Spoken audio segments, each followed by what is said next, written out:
But here I am with, some of my insecurities, because we all have them. So this is for you. This is for me. Let's have a talk about some of the things that can be pitfalls of viewing ourselves as a highly sensitive person. Pardon my burp. So, in this society that we live in, from my perspective, we live in a place where people are very sensitive to words, to ideas, to lifestyles. They want to judge very quickly. However, they do not want to be judged. And I'm speaking from experience, where the more I wake up, the more I realize how reactive I've been throughout my life, where my sensitivity, my emotions allowed me to be shaken really easily.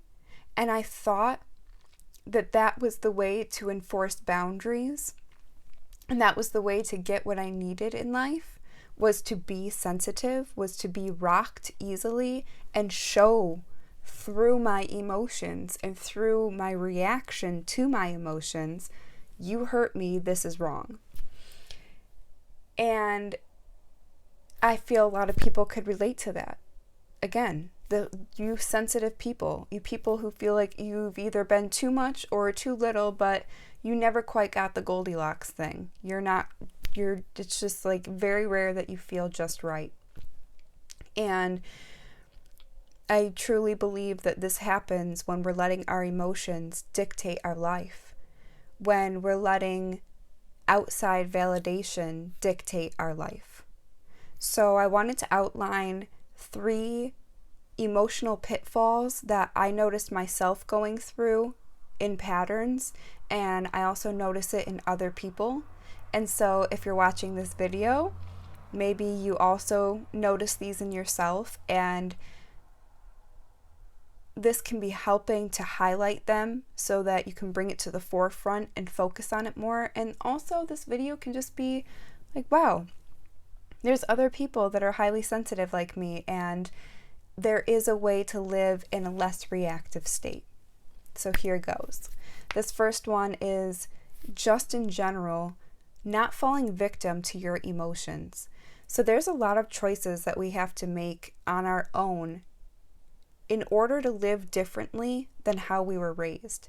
This channel is for people who were raised in a traumatic I always get that word wrong. But in a traumatic space where your parents did not provide you the trust and safety and morals and habits that allow for a healthy, affluent, abundant human being life. And so not falling victim to your emotions means, as you learn these ways that are healthier to be, such as exercising every day, getting adequate sleep and water, eating things that fuel your body instead of processed things that you can only partially derive fuel from. All these decisions that seem hard in the moment, also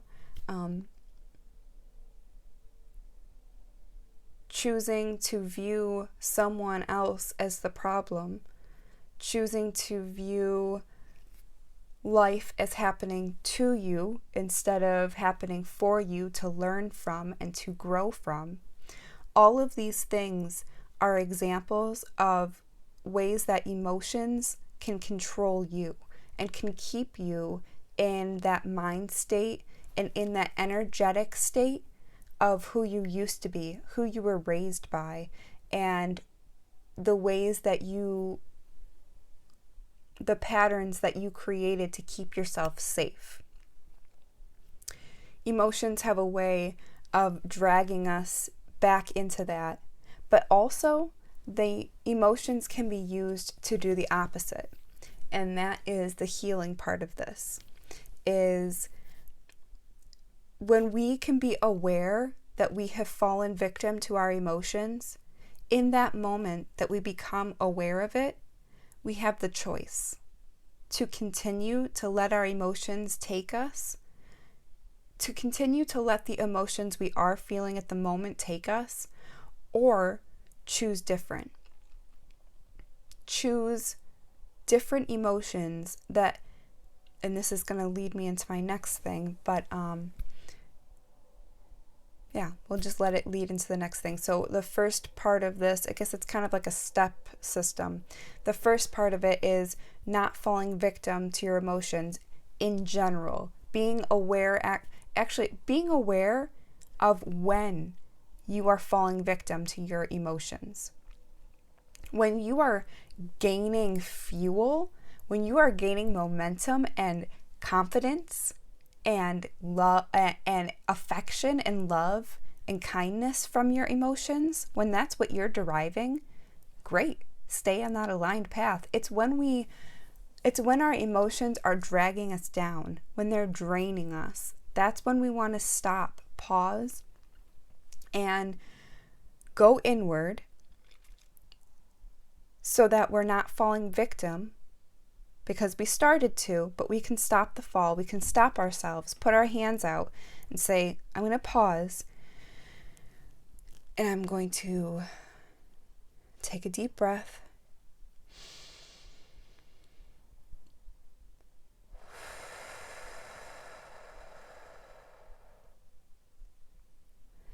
And I'm not going to numb this emotion. That's the second step. Once we become aware that we started falling victim to an emotion, we started getting carried away by it, such as this whole day is going to suck because this one thing was hard, or this whole relationship has gone to shit because this one thing wasn't attended to, or these 5 things weren't attended to. Instead of the all or nothing mentality that emotions that are low frequency can derive, and instead of numbing those low frequency emotions, we become present with them in order to see what's underneath. So I'm not going to fall victim to these draining emotions. I'm going to become aware, put my hands out and pause, catch myself from falling fully into victim mode. I am not going to numb this out. I will feel the feeling of whatever is happening right now, while also knowing I'm not a victim to it. I'm just feeling it. And it's actually very strong to feel it, and very strong to not react to it and simply feel it. It's I'm going to pause in my step system real quick to let out that's looked at as, it's not common, but that if what I preach is what's going to come true. So I see it becoming more common that we are allowing ourselves to truly pause, and we're allowing others to truly pause and decide if how we're feeling and how we're reacting is what we want, or if it's going to grant us the outcome that our future self is really going to benefit the best from, and our present self.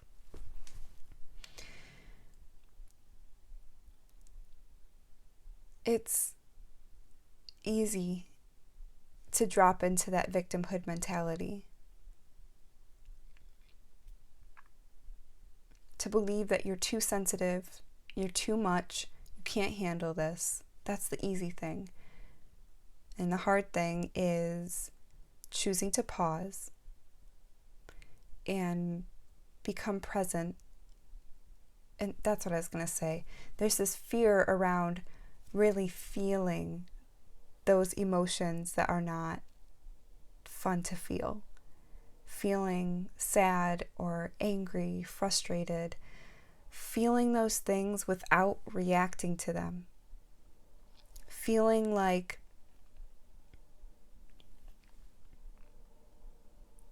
you're too much and sitting with that. What does feeling too much feel like? For me, feeling too much, when I notice that I feel too much, I become aware of that. It's like in my heart, in my chest, it's like, oh, sorry. And when I'm not enough, I feel it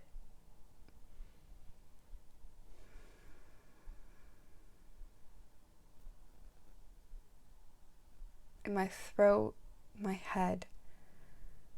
That's where the not enoughness sits. And I encourage you to sit down, find out where are those emotions located inside of you. Where is the too muchness and where is the not enoughness? Because they're located somewhere. They're feelings, which means they exist somewhere in the body. And with your breath, you can break those patterns of emotions up and see what lies underneath them and release them also with the breath. You can release them with exercise. You can release them with dance, which is exercise. You can release them with screaming, with singing.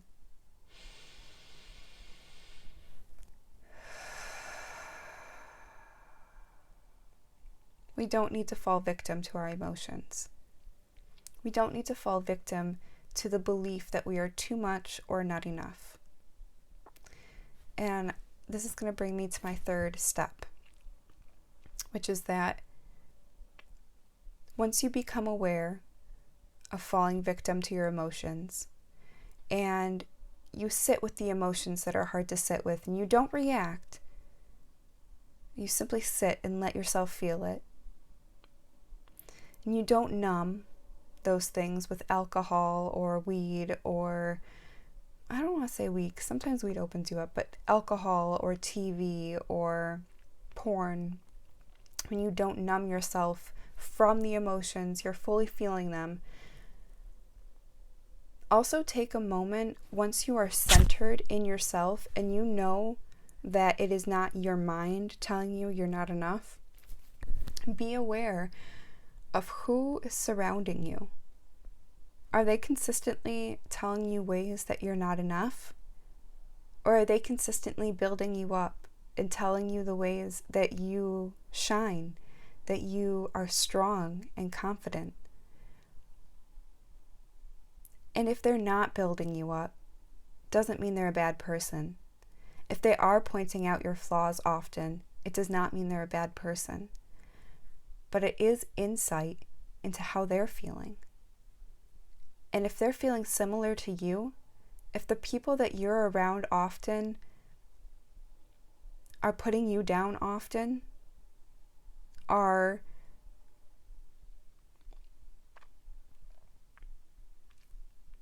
the source of your negative emotions from your perspective, if people around you are putting you down or not accepting your emotions, telling you you're too much, telling you you're not enough, that is a reflection that that person's also hurting. And so you can choose to not be around that person anymore, for them to not be in your life. But maybe that choice can come after an open discussion. Having open discussions with people in your life around why they treat themselves unkindly, or if they are upset, or if they are not happy with life, and then seeing if they want to make the choice, just like you're making the choice, to be conscious of this and to choose different. If they want to choose different and they start showing that, great. But if not, it really is okay to get rid of people in your life.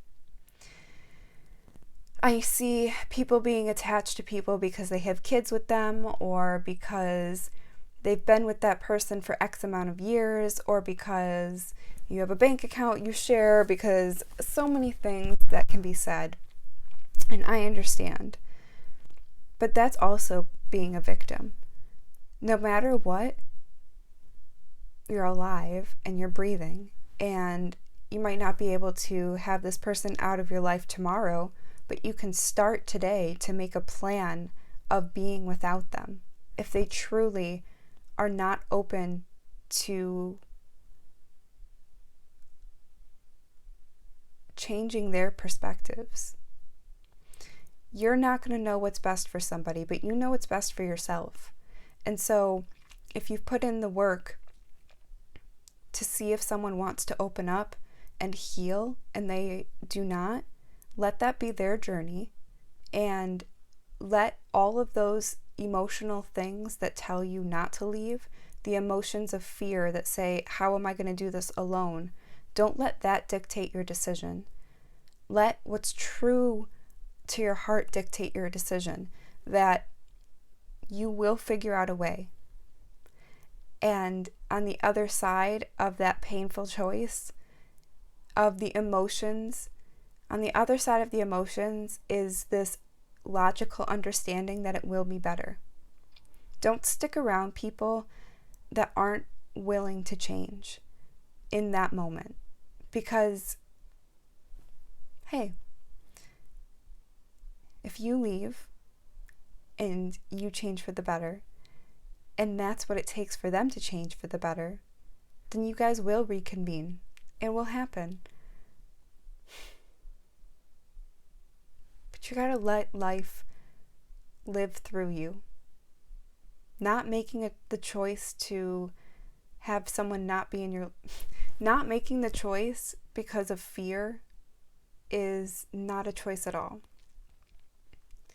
This kind of got off on a tangent, but I just wanted this video to be somewhat of a permission slip to people that feel very sensitive, that have been labeled as too much or not enough, whether it be just by themselves, if just you labeled yourself as that, or you've truly been labeled that by other people. This is for you to know that it's your responsibility to regulate your nervous system. It's your responsibility to pause. It's your responsibility to sit with your emotions, to not hold shame when you do react, to not hold shame about your thoughts and your feelings. There's a lot of things that are your responsibility to, and also to clear people from your life, clear energies from your life that don't belong. Those are all your responsibilities. You're also not alone in this. You've got me and anybody who resonates with this. You have God or source energy or universal energy, whatever it is that you label it, that source that comes through you. You are capable of making this change. And understanding that your emotions are for you to feel and for you to respond to, that's a very powerful thing. It can feel like a burden sometimes because you might want to blame somebody else. You might want to fall victim and say that your emotions are based off of someone else's behavior. You might want to numb those emotions with alcohol or TV or porn or food. And you might want to be surrounded by people that make you feel the way that you've believed that you are, this too sensitive, too much, not enough person. You might want people, a part of you wants people around that will let that truth be true. It takes a lot of power that you do hold to choose different. So I hope you were able to get something from this, and I can't wait to see you in the next video. Thank you for watching.